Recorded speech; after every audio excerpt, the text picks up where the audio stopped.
선배님들이 우리가 성탄절을 기념하기 위해서 했었던 모습인데요.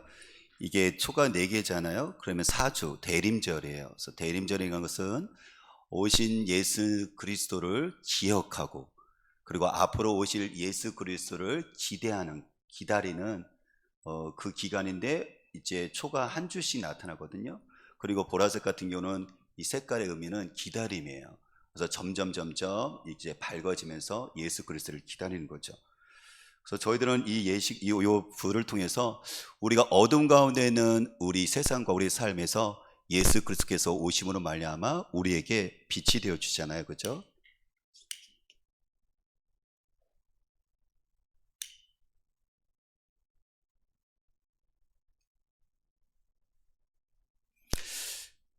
그래서 저와 여러분들이 성탄절이 또 가는구나, 오는구나라는 것이 아니라 예수 그리스도를 우리가 기다리는, 여러분과 자녀와 같이 함께 기다리는, 그래서 그 예수 그리스도를 말미암아 우리 어두운 마음이 아니라 우리의 빛 가운데 예수 그리스도의 생명으로 다시 우리가 일어설 수 있는, 그래서 새해를 또 예수님과 같이 맞이할 수 있는 우리가 되시기를 주님으로 축복합니다.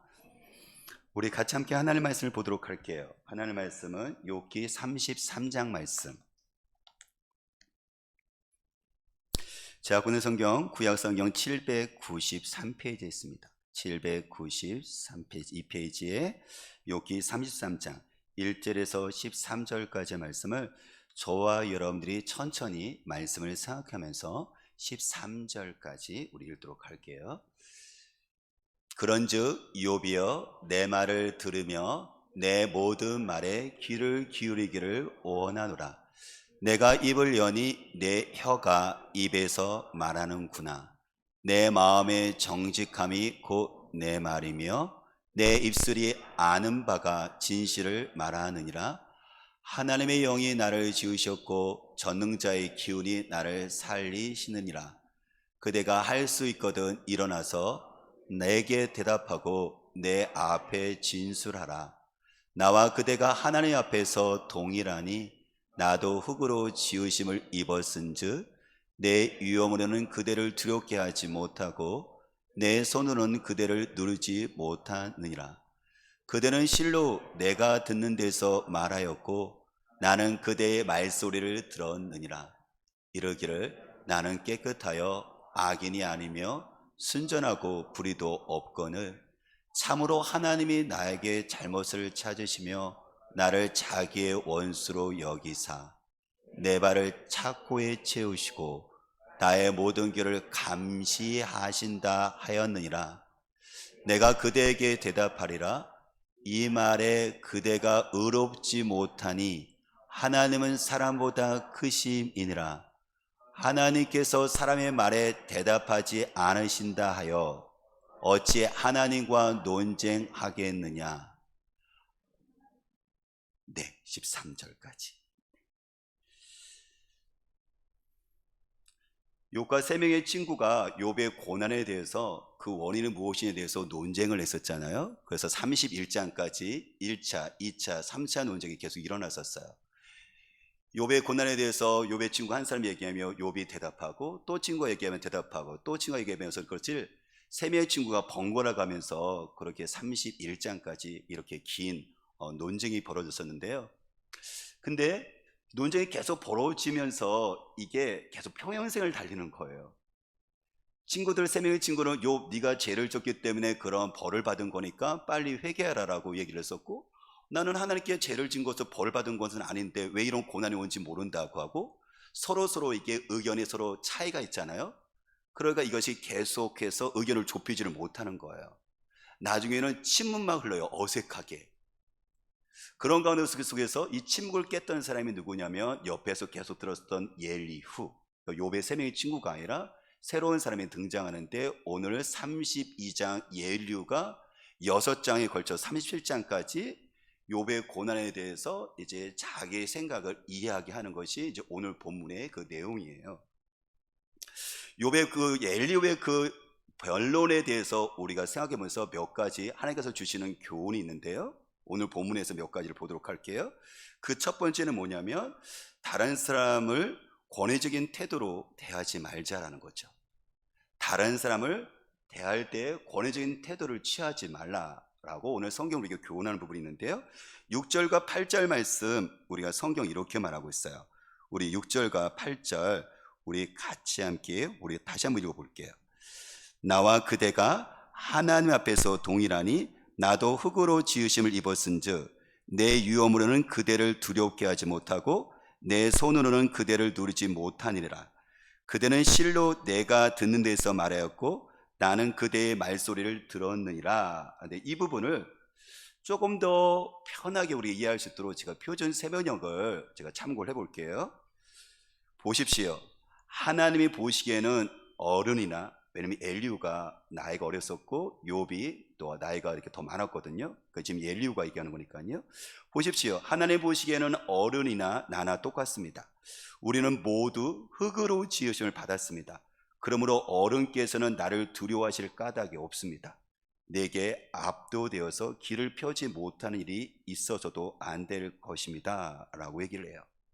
그러니까 지금 엘리후가 욥에게 있어서 자기의 의견과 생각을 이야기하는데 이제 안심을 시켜주는 거죠. 나는 누구 편을 들지 않고 객관적으로 진실하게 이야기를 할 거예요. 그리고 내가 이야기를 하다가 당신이 혹시라도 궁금한 것이나 아니 반론적인 것이 있으면 언제든지 기꺼이 이야기를 하십시오. 그리고 나는 어떤 권위를 내세워서 당신을 압박하지 않을 것입니다. 왜냐하면 젊기 때문에 패기가 있잖아요. 그리고 또 어른에 비해서 논리적이고 정연한 것들이 있잖아요. 그것 때문에 두려워하지 마시고 그것 때문에 편을 펴지 못한 일이 있어서는 안 됩니다라고 하면서 이제 자기 이야기를 하기 시작을 하는 거죠. 사실 그 엘리후의 그 태도는 저와 여러분들이 신앙인들이 본받을 만한 태도예요. 내가 누군가에게 이야기할 때 있어서 권위적인 태도를 갖는 것은 좋은 모습은 아니잖아요. 우리가 종종 보면은요, 우리가 갖고 있는 그 어떤 것에서 다른 사람에게 권위적인 태도를 통해서 내가 이러니까 당신은 나의 말을 수용하고 따라야 된다고 우리가 분위기를 만들 수가 있거든요. 누군가에게 저와 여러분들이 선배라면 후배에게 얘기할 수 있죠. 내가 선배니까 후배인 당신은 내 얘기를 들어야 된다고. 이게 권위적인 태도를 이야기하는 거죠. 또한 내가 직장 상사면 부하에게, 그렇죠, 아랫사람에게 내가 상사니까 당신은 나의 의견과 내가 얘기하는 것에 대해서 들어야 된다고, 따라야 된다라고 우리는 그 의도로 그런 분위기로 얘기를 할 수가 있어요. 또한 특히 남성들 같은 경우는 한국 사회는 크리스찬일지라도 우리가 유교적인 어떤 영향을 받아서 남자는 하늘이고 여자는 땅이다라는 어떤, 그래서 남자가 더 높은 위치에 있다는 어떤 의식들이 우리들이 있거든요. 그랬더니 여자가 이렇게 이야기를 하죠. 그리고 남자의 의견을 따라야 된다는 어떤 생각들도 우리가 갖고 있긴 해요. 이게 권위적인 태도를 이야기하는 거죠. 근데 오늘 성경에서 보면 어떤 얘기를 하냐면 욥의 그 엘리후가 욥과 이야기할 때 이렇게 얘기하는 거예요. 하나님 앞에서 당신과 내가 동등합니다. 우리는 똑같이 흙으로 지음 받았다고요. 그렇죠. 흙으로 지음 받은 똑같은 피조물이기 때문에 이게 동등한 인격을 소유했다는 거예요. 동등하게 우리는 존중하는 그 태도를 가져야 된다는 얘기예요. 물론 그렇다고 해서 우리가 어른들에게 또 윗사람에게 또 누군가에게 우리가 함부로 동등하니까 하면서 함부로나 예우를 갖추지 않고 함부로 대하는 것은 우리가 그것은 안 되는 거죠. 왜냐하면 하나님의 질서의 하나님이시기 때문에 우리에게 질서 속에서 주신 것들 분명히 있거든요. 근데 오늘 여기서 예를 통해서 하나님께서 우리에게 말씀하신 교훈은 뭐냐면 그 권위에 대해서는 우리가 인정하지만 우리의 삶에 있어서 누군가 또 의견을 나누어서 이 권위적인 태도는 우리가 지양해야 될 부분이라고 이야기를 하는 거예요. 내가 더 높은 위치에서 다른 사람과 이야기하면서 내가 이런 태도를, 너는 나의 이야기를 따라야 된다는 이 태도를 말하는 거죠. 근데 이것은 신분과 지위뿐만 아니라 우리가 누군가에게 보다 좀 더 많은 것들을 소유하고 있으면요, 우리는 이런 분위기를 풍겨요. 내가 누구보다 돈을 더 많잖아요. 그럼 돈이 적은 사람들 앞에서 내가 돈 더 많으니까 넌 내 얘기를 들어야 된다는 이 분위기를 우리는 만들죠. 내가 누구보다 더 공부를 했고 여러분들 더 나은 대학이나 학벌이 있다면 여러분들 상대적으로 어떻게 하죠? 나는 더 좋은 대학 학벌 나왔으니까 너는 나보다 내 얘기를 들어야 된다는 이 의식이 우리 속에 또 들어가 있죠. 심지어 교회 안에서도요, 큰 교회, 작은 교회라고 우리는 얘기를 해요. 그래서 우리가 장로님들이 이렇게 모이잖아요. 그러면 작은 교회 장로님들은 길을 못 펴요. 큰 교회 장로님 앞에서 말이죠. 왜요? 큰 교회 장로님이니까 작은 교회 장로님은 내 얘기를 들어야 된다고, 따라야 된다는 이런 알지 못하는 점들, 이런 분위기도 또 있어요. 근데 이것은 무엇을 얘기하는 거예요? 오늘 엘리후가 지금 이 욥과 얘기할 때 이야기하는 것은 뭐냐면, 내가 비록 젊고 패기가 있지만, 그리고 논리적으로 정연을 있게 당신을 이야기할 수 있지만, 그것 때문에 두려워하지 마시고 당신이 이야기할 수 있는 것은 언제든지 이야기해도 좋습니다라고 의견을 얘기할 때 이게 공정성이죠, 그렇죠? 이게 동등함을 놓고도 그 시작을 하려고 애를 쓰고 있는 거예요. 사실 여러분, 마찬가지로 저의 맨날 삶 가운데 속에서 누군가를 대할 때 있어서 이 권위적인 태도를 갖는 것은 내가 높은 자리에서 상대방과 이야기하는 이 의식을 얘기하거든요. 대화를 잘한다는 것은, 대화를 정말 잘하는 사람은 어떤 사람일까요? 그 사람은요, 수평적인 관계 속에서 이야기하려고 애를 써요. 상대방과 얘기할 때 내가 더 높은 자리에서 이야기를 주고받으려고 하는 것이 아니라, 같은 자리에서, 비록 내가 높은 신분이 있다 할지라도 내가 상대방과 같은 높이에서 이야기를 주고받으려고 한다는 거예요. 생각해 보세요. 저와 여러분들이요, 만일에요 누군가에게 권위있는 태도를 가지고 훈계조와 설교조로 이야기를 하잖아요. 그러면 그 사람은 좋아하는 사람이 별로 없을걸요. 그 사람이 특히 젊은 사람이나 아니면 또 그러니까 부하 직원이, 나이 든 사람이나 상사가 여러분들 설교조나 이렇게 또 이렇게 해서 훈계조로 가르치려고 든다면 아마 제 생각에는 그 주변에 사람들이 없을 수가 있어요. 그리고 따돌림 받을 수가 있어요. 우리가 이야기하고 오늘 엘리후는 이야기를 하고 있는 거죠. 똑같은 하나님의 흙을 만든 피조물이다, 그렇기 때문에 동등하다라는 여러분들 이 의식 속에서 이야기를 하려고, 대화를 하려고 애를 쓴다는 거예요. 마찬가지로 저와 여러분들의 삶 가운데도 누군가하고 이야기를 할 때 있어서 내가 이렇게 하나님의 피조물로서 또 같이 연약함을 가진 하나님의 국류를 구하는 삶으로서 다른 사람과 이야기할 때, 대할 때 권위적인 태도를 갖지 않는 것이 아니라 존중하는 그런 태도를 우리가 갖고 이야기할 수 있는 우리 되시기를 주님으로 축복합니다. 오늘 또 예를 통해서 주신 이 본문을 통해 주신 하나님의 두 번째 교훈을 12절과 13절 말씀을 통해서 보기를 원하는데요, 우리 12, 13절 우리 같이 함께 읽어보도록 할까요? 읽습니다. 내가 그대에게 대답하리라. 이 말에 그대가 의롭지 못하니 하나님은 사람보다 크심이니라. 하나님께서 사람의 말에 대답하지 않으신다 하여 어찌 하나님과 논쟁하겠느냐라고 이야기를 해요. 이것은 엘리후가 욥의 주장에 대해서 틀렸다라고 반박하는 거예요. 욥의 주장은 뭐냐면, 내가 이런 하나님께 말미암아 고난을 받고 있는데 하나님 왜 나에게 이런 고난을 주시죠? 라고 하나님께 부르짖어도 하나님께서 침묵하시고 나에게 대답하지 않으신다, 이거에 대한 불만을 계속 얘기했었거든요. 그것을 듣고 엘리후가 이야기하는 거예요. 네가 그렇게 말하는 주장 그거 틀렸어 라고요. 그 근거가 무엇이냐면, 아까 12절에 나오는데 뭐라고 이야기를 하냐면은, 하나님은 사람보다 크시기 때문에.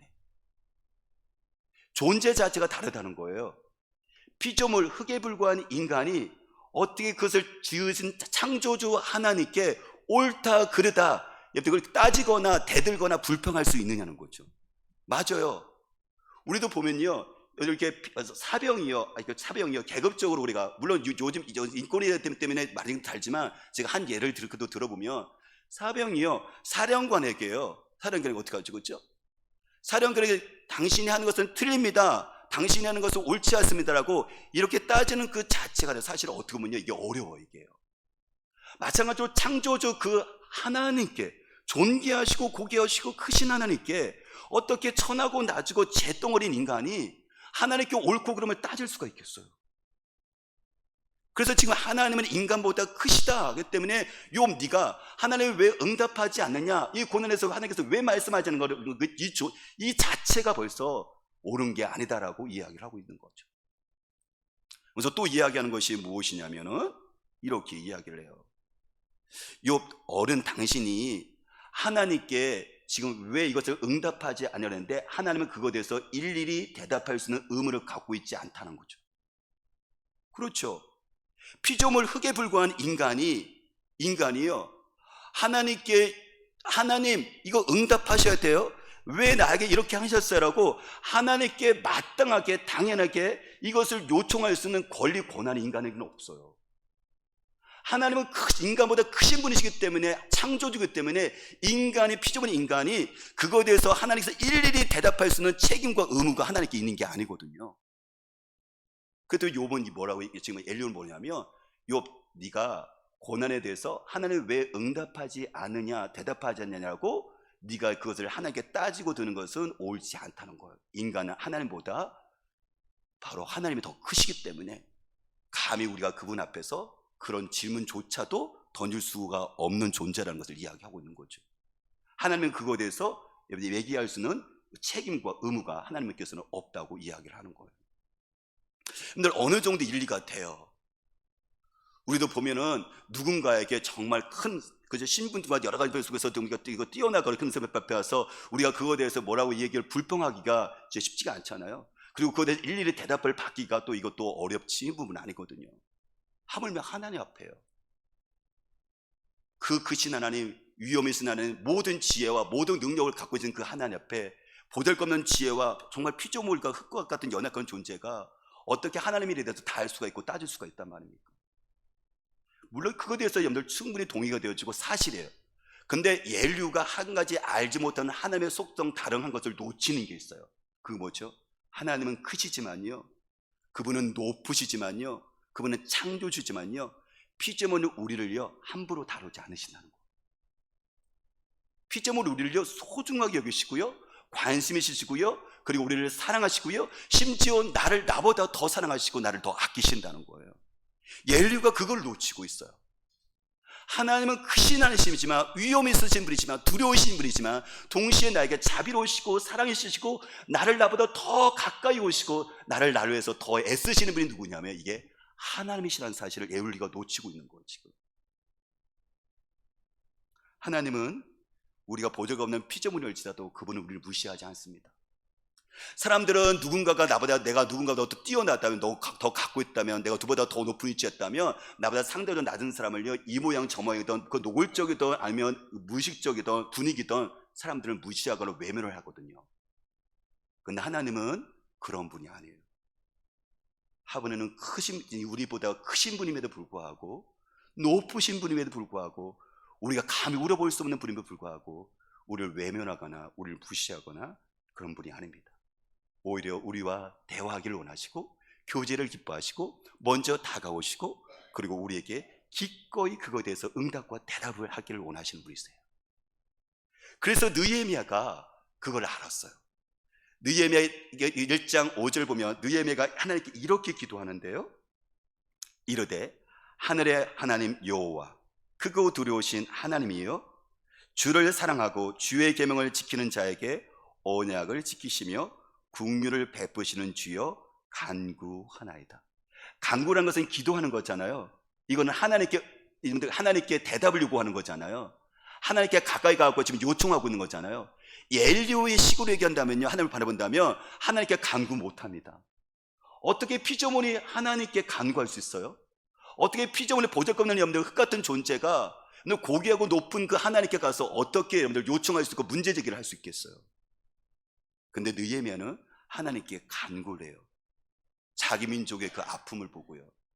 이스라엘 민족이 그들의 바벨론에서 70년간 포로 생활을 가잖아요. 고향으로 돌아오고 부모님께 돌아오고 싶지만 그들에게는 그 꿈을 꿀 수가 없어요. 자기 힘이 불가능하잖아요.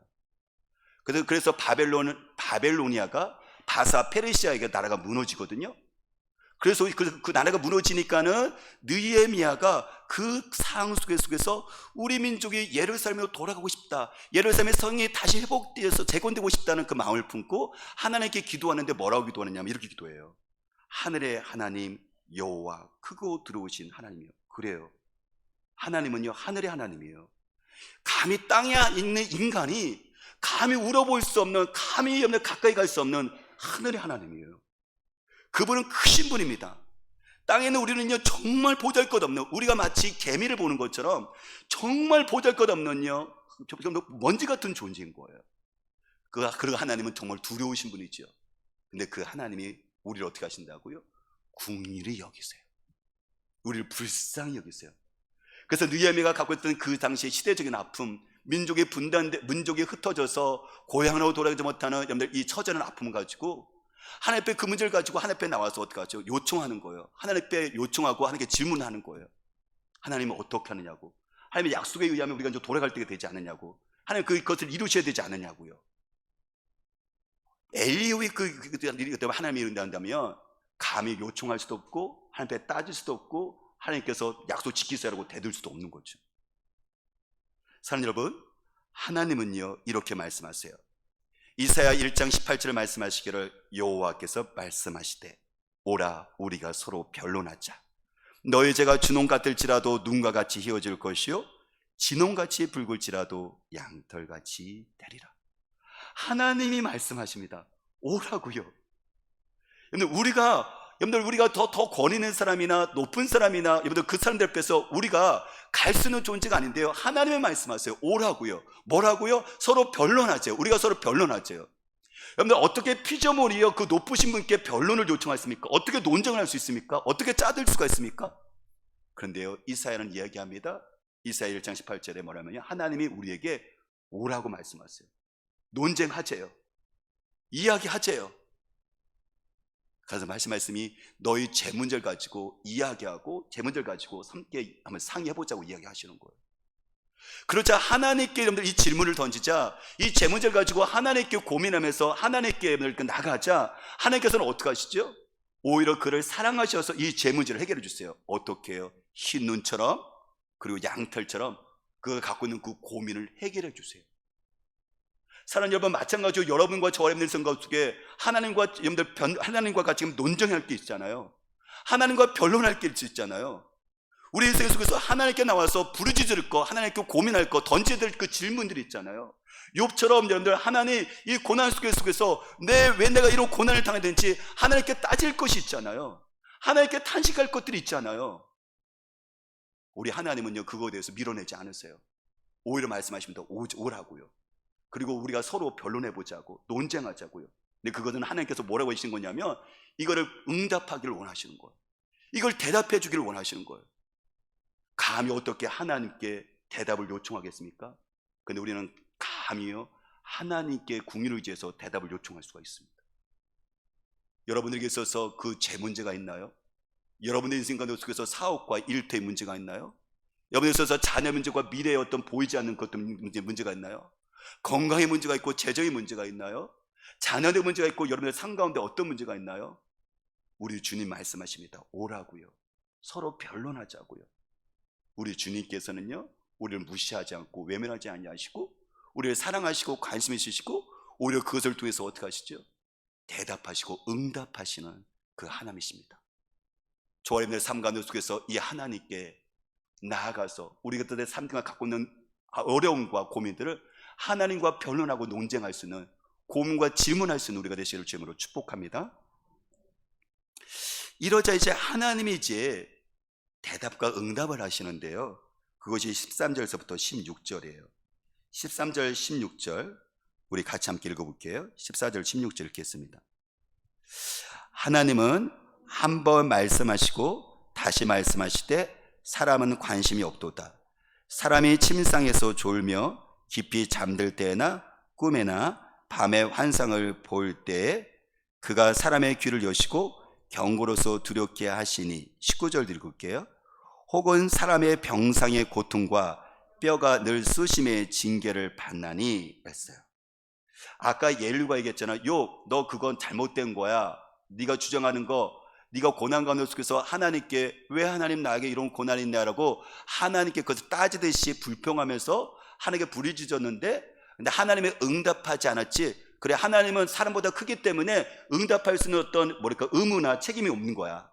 네가 인간이 그렇게 따지고 들 수가 없어.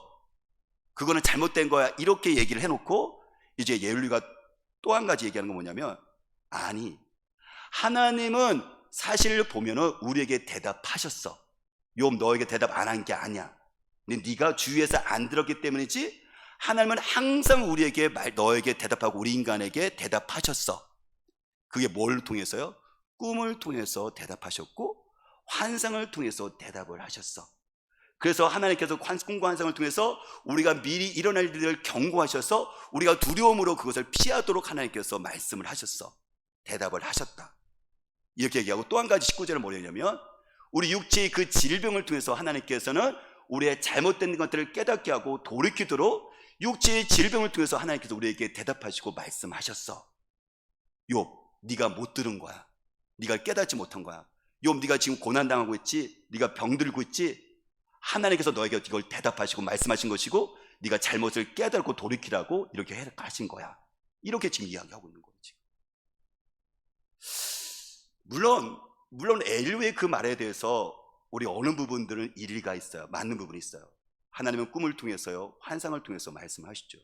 그래서 종종 권사님들이나 여러분들 우리 믿음의 선배들 보면 하나님께서 나에게 일어날 일에 대해서 꿈을 통해서 말씀하셔서 미리 나에게 경계하시고 하나님을 두려워해서 그 길을 가지 않도록 미리 말씀하실 때가 분명히 있거든요. 또 종종 어느 때는 육체의 그런 고난과 아픔을 통해서, 질병을 통해서 나의 잘못을 깨닫고 하나님께로 돌아가게 하실 때 여러분들 그것이 분명히 또 있긴 있어요. 근데 사실 우리가 분명히 또 기억할 것은 뭐냐면 하나님께서 우리에게 있어서 응답하실 때 있어서 가장 선명하고 확실하게 그리고 정확하게 말씀하시는 것이 뭐냐면 이게 성경 말씀이에요. 뭐라고요? 말씀이에요. 환상보다도 꿈보다도요 더 정확하고 확실하게 하나님께서 우리에게 말씀하시고 우리의 그 고민과 질문과 논쟁에 대해서 대답하시는데 그게 뭐냐면 성경 말씀이에요. 사랑하는 여러분, 우리에게 있어서 저와 여러분들 우리에게 있어서 여러분들 던지는 그 질문들 있잖아요. 여러분들 갖고 있는 삶의 고민들 있잖아요. 하나님과 논쟁하고 있는 것들 있잖아요. 그것이 어떻게 응답이 오느냐면 바로 하나님의 말씀을 통해서, 오늘 말씀을 통해서 우리에게 주신다는 거예요. 근데 우리는 이것을 너무 많이 놓쳐요. 물론 여러분들 꿈을 통해서, 환상을 통해서 여러분들 기대를 하셔야 되죠. 근데 여러분들 그것은 어떻게 보면요 이것이 길일 수도 있고 아닐 수도 있어요. 근데 말씀은요 정확하게 기록되어 있고 말씀은 정확하게 있기 때문에 저와 여러분들에게 있어서 이게 하나님의 뜻이고 하나님께서 나에게 이끄시는 부분에 대해서 확실하게 알 수 있다는 겁니다. 어제 한 권사님과 같이 함께 식사를 했어요.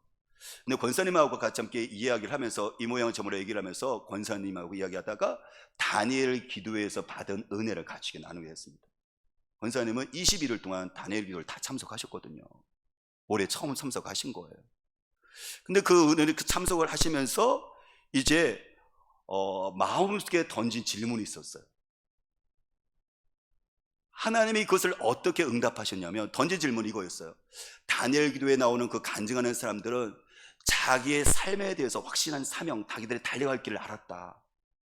근데 내가 30년 동안 교회 생활을 했었지만 나에게서 달려갈 길과 내 인생의 그 나머지 후반전을 하나님께 던질 그 사명은 과연 무엇일까? 그거에 대한 질문이 있었어요. 다니엘 기도에 나오는 사람들은 확실하게 알고 그 길을 달려가서 그들의 삶에 기쁨이 있었고 행복이 있었고 하나님께 영광 돌고 있는데 내가 지금까지 30년 동안 신앙생활 했지만 내 사명을 알지 못한다면 이렇게 만족하다가 그냥 하나님 앞에 갈 것이지 않냐 마음속에 부끄러움과 두려움이 생겼어요. 그래서 하나님께 던진 하나님과 논쟁이 뭐냐면 던진 질문이 뭐냐면 하나님 나의 인생의 후반전은 그러면 어떻게 살아야 됩니까?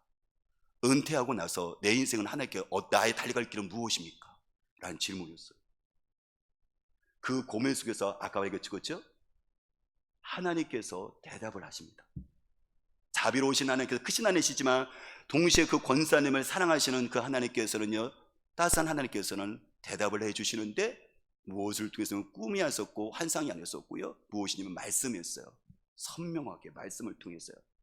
로마서 12장 2절 말씀 너희는 이 세대를 본받지 말고 오직 마음을 새롭게 함으로 변화를 받아 하나님의 선하시고 기뻐하시고 온전한 뜻이 무엇인지 분별하도록 하라. 하나님께서 나에게 원하시는 뜻은 무엇입니까? 내가 달려갈 길은 무엇입니까? 이것을 분별하고 알 수 있도록 해주세요. 그랬을 때 세상을 본받지 말라.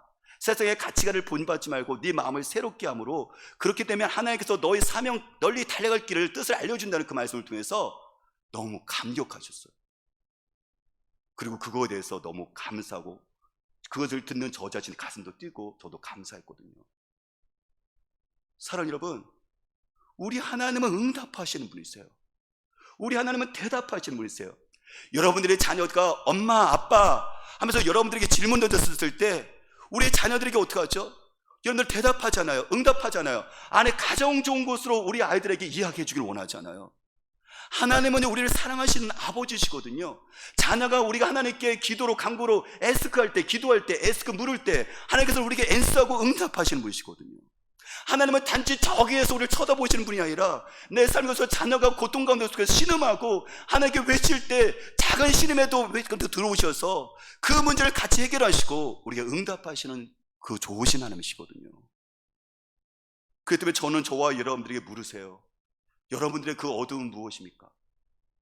성경 우리에게 말씀합니다. 시편 119편 105절 말씀하시기를 주의 말씀은 내 발의 등이요 내 길의 빛이라고요. 여러분들 우리 인생길을 가잖아요. 밤길을 갔었을 때 필요한 게 뭐예요? 밤길 갔을 때 여러분들이 안 보이잖아요. 그때 깜깜한 밤에 필요한 것은 뭐냐면 내 가는 길에 필요한 건 뭐냐면 빛이에요. 등이에요. 근데 우리 인생길의 내일 길을 누가 알겠습니까? 우리의 자녀들의 그 미래의 길을 깜깜한데 코로나 상황 속에서는 더 어두운데 어떻게 할지 모르는데 여러분들 이 상황 속에도 있을 때 성경 말합니다. 하나님의 말씀이 내 길에 내 발의 등이고 빛이라고요. 그래요. 우리 인생길에 한 번도 살아보지 않았지만 그래서 여전히 불안하지만 그 가운데 그래도 그 가운데 평안을 가질 수 있는 이유가 뭐냐면 오히려 기대할 수 있는 이유가 뭐냐면 나에게 있는 것이 아니라 내 인생의 미래 전체를 아시는 그 하나님, 그분께서 말씀을 통해서 내 인생길을 인도하세요. 유재문의 인생길 말고요. 사도 바울이 말했죠. 나의 달려갈 길을 다 달렸다고. 여러분들 내 인생의 길이 있어요. 유재문의 그 달려갈 그 인생길 사명길이 있고요. 우리 장로님들의 그 인생길 사명길이 있고요. 여기 나오는 우리 황용희 집사님의 그 인생길 사명길을 하나님께서 읽어주는 사명길이 있어요. 근데 그 사명길 속에 내가 어떻게 알겠습니까? 근데 말씀이 우리를 이끄세요. 비춰주세요. 그래서 코로나 상황을 할지라도 빛이 되신 말씀을 통해서 내가 한 걸음씩 징검다리를 놓고 나가면 저쪽에 내가 어떻게 하죠? 내가 거기에 도달해 있는 거예요. 이게 짠하고 보여지는 어떤 그런 부분보다는요. 저는 여러분들 정말 하나님의 그 응답, 여러분들 인생의 고민길 속에서 인생길을 알기를 원하신다면 성경을 읽으셔야 돼요. 말씀을 통해서 확실하게 말씀하십니다. 성경을 펼치십시오. 여러분들 개인 시간에 여러분들 큐티를 하십시오. 여러분들 자녀와 같이 함께 여러분 자녀 인생길 속에 인도하시는 하나님, 응답하시는 하나님 경험하려면 물론 꿈과 환상을 여러분들 기대도 하시겠지만 매일매일 인도하시는 그 성경책 말씀을 읽으십시오. 그 속에서 하나님께서 대답하십니다.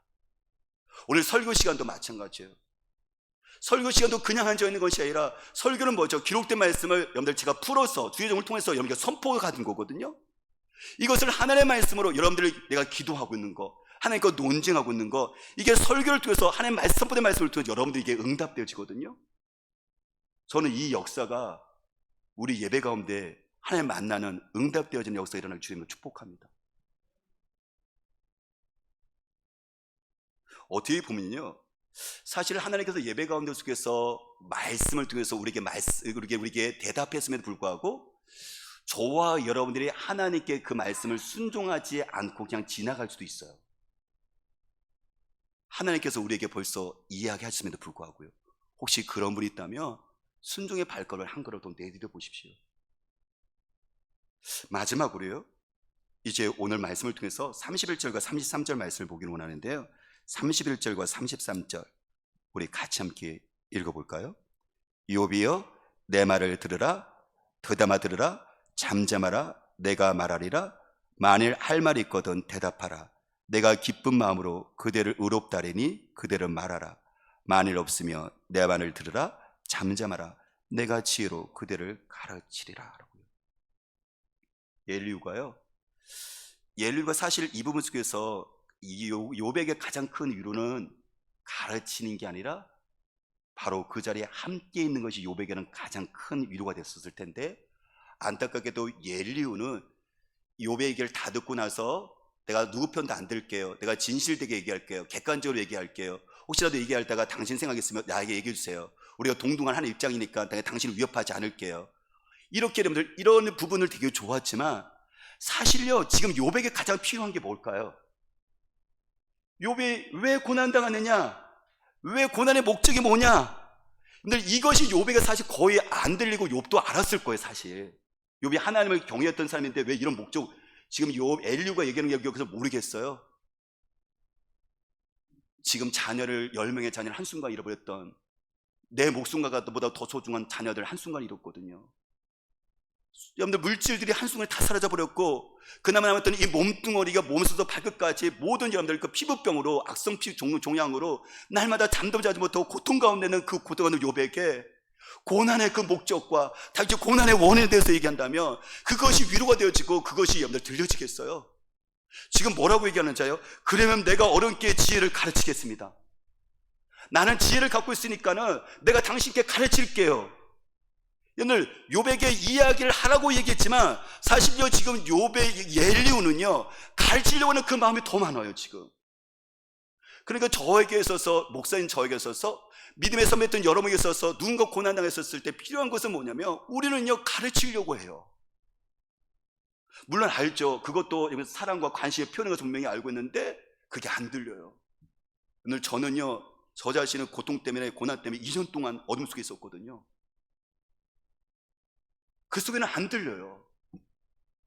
근데 그때 정말 필요한 건 뭐냐면 그를 버틸 수 있도록 하나님께 개인적으로 응답을 듣는데 버틸 수 있도록 옆에 같이 있어주는 거예요. 그게 사실 욥에게는 필요했던 거죠. 저희 어머니가 폐암 4기였었잖아요. 3년 동안 하나님의 은혜로 약이 맞았어요. 폐암 4기 정도면 거의 말기 정도이기 때문에 이게 항암 치료 받기는 거의 힘드니까, 나이가 드셨으니까. 그래서 약도 거의 안 맞아요. 그래서 많은 분들이 폐암 걸리신 분들은 안타깝게도 돌아가시는 분이 많거든요. 근데 너무 감사하게도 어쨌든 어머니가 이 폐암 그 약이 맞아서 3년간 어머니가 견디셨어요.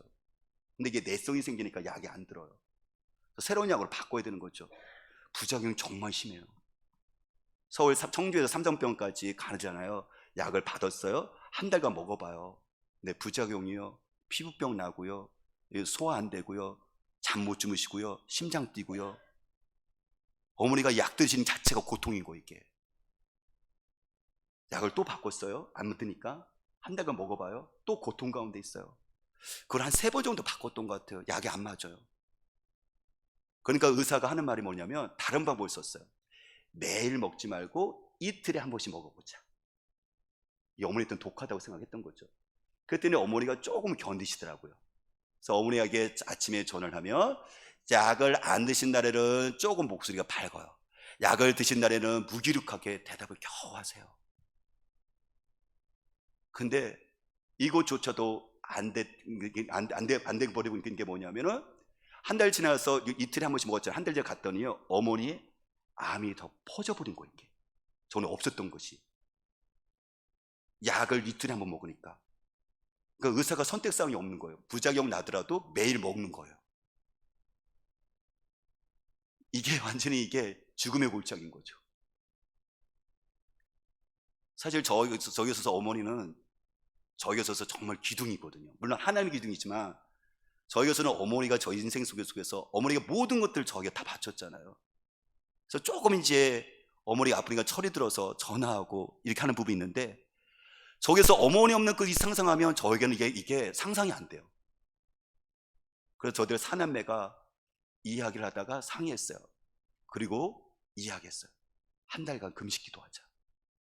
우리 사남매니까 제 아내까지 해서 제가 이틀하고 누나가 이틀해서 일주일간 아침 금식을 12월 8일이 그때 어머니가 다시 검사 받는 날인데 금식, 아침 릴레이 금식하자라고 서로 약속을 했어요. 막내 동생 같은 경우는 이게 위가 아프거든요. 그러니까 약을 먹으면서 어머니를 위해서 금식 기도를 하는 거죠. 한 달이 지났어요. 어머니가 매일 약을 먹는 거죠. 너무 감사하게 어머니가 버티셨어요. 부작용이 없었어요.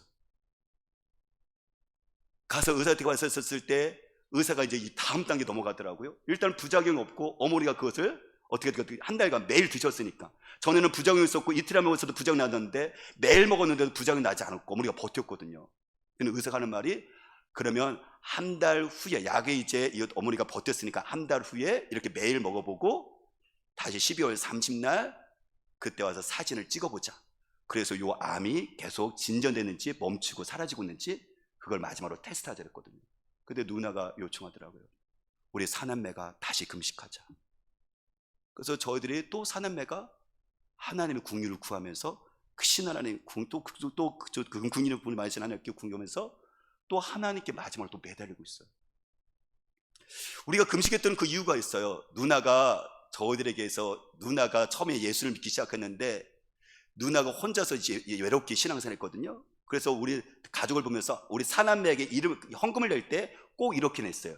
임마누엘 사남매. 누나 이름을 유재진 내지 않고 임마누엘 사남매로 저희들 교회 안 다닐 때도 이렇게 임마누엘 사남매라고 항상 헌금을 냈거든요. 임마누엘은 하나님이 우리와 함께 하시다잖아요. 금식을 통해서 어머니에게 얘기하고 싶은 건 뭐냐면 어머니 혼자 아니라는 것을 얘기하고 싶었거든요. 어머니가요 그 아픈 상황에도 아버지에게 짜증내고 아플 때 아버지 또 화를 내더라고요. 본인이 아파요. 근데 아버지에게 짜증내고 아버지 또 화를 내더라고요. 왜냐면 옛날에 아프니까 아버지가 어머니에게 섭섭하게 했던 거, 서운하게 했던 것들이 다 생각나갖고 막 그 아프신 분이 그때도 아버지 때 막 힘들게 하시는 거예요. 자녀를 위해서 모든 걸 희생했던 그 어머니가 억울하대요. 그래서 어머니에게 금식기를 통해서 얘기했던 건 뭐냐면 어머니 혼자 아니다. 어머니 그 아픔 속에 우리가 당사자가 아니지만 어머니 금식기도로 우리가 어머니와 같이 함께한다. 어머니 그 아픔을 충분히 이해하지 못하지만 어머니 혼자가 아니라 우리가 함께 한다는 것을 어머니에게 그것을 보여주고 싶었거든요. 저는 그 금식기를 통해서 하나님께서 어머니와 함께 하신다는 것을 어머니에게 그것을 나타내고 싶었거든요. 성경 이사야 43장 2절과 3절 이렇게 말합니다. 네가 물 가운데 건너갈 때 내가 너와 함께하고 네가 강을 건널 때에는 물이 너를 침몰시키지 못할 것이다. 네가 불 속을 걸어가도 내가 너와 함께하고 그을리지 않을 것이며 내가 너와 함께하고 불꽃이 너를 태우지 못할 것이다. 나는 주 너의 하나님이다. 이스라엘의 거룩한 하나님이다. 너의 구원자다. 내가 너와 함께 있으니 두려워하지 말아라. 하나님은 이스라엘 민족이 요단강을 건널 때, 홍해를 건널 때 하나님은 그 가운데 속에 함께 하십니다. 다니엘 그 친구들이 풀무불 속에 들어가 있었을 때 풀무불 속에 4명이 있었잖아요. 3명이 들어가는데 4명이 보였잖아요. 그 속에 누가 들어가 있는 것일까요? 뜨거운 그 풀물 속에 3명만 들어가 있는 것이 아니라 풀물 속으로 기꺼이 인간의 고통 속으로 들어와셨던 그 하나님의 그곳 가운데 계셨어요. 어머니 여러분들 그 고통 가운데, 여러분들 그 질병 가운데 어머니 혼자 있는 것이 아니라 하나님께서 그곳 가운데 함께 하셨어요. 여러분들 예수님께서 십자가를 뭐라고 얘기한 거죠? 예수님은요 우리의 죽음의 그 상황까지도 다되어 우리를 홀로 두지 않습니다. 인간은 죽음 앞에서 홀로 서잖아요. 안에 우리 혼자 아니에요. 그 상황 속에 누가 있는 거예요? 우리 주 예수 그리스도께서 함께 하십니다. 이게 예수 믿는 거예요. 이게 복음인 거예요. 이게 예배드리고 나와서 하나님께 부르짖는 게 하나님께 응답하십니다. 사랑하는 여러분, 어떤 상황에도 주님은 나와 함께 하십니다. 나와 함께 하시는 께서는 버틸 수 있는 힘을 주십니다. 나와 함께 하시는 그 주님께서는 이길 수 있도록 능력 주십니다. 나와 함께 하시는 그 주님께서는 우리 상황을 역전시킬 수 있도록 기회를 주십니다. 바로 여기 나오는 이 초의 빛에서 어둠에서 빛이 예수 그리스도를 얘기하거든요. 나의 삶의 비록 어둠이 달지라도 빛이 들어오면 어둠 물러가는 거예요. 죽음의 그 상황 속에서도 생명이 들어오면 살아나는 거예요. 여러분의 가정 속에 죽는 사정이 있나요? 우리 가정 속에 어둡다고 생각하나요? 내일이 없다고 생각하나요? 아니요. 우리에게 빛인 예수 그리스도께서 기다림이 있습니다. 우리가 생명된 예수 그리스도 우리 가정 가운데 우리보다 더 기꺼이 들어오십니다. 그 예수 그리스도 인하여 우리가 기뻐하고 그 예수 그리스도에서 우리가 기대할 수 있는 우리가 되시기를 주의 이름으로 축복합니다. 기도하겠습니다.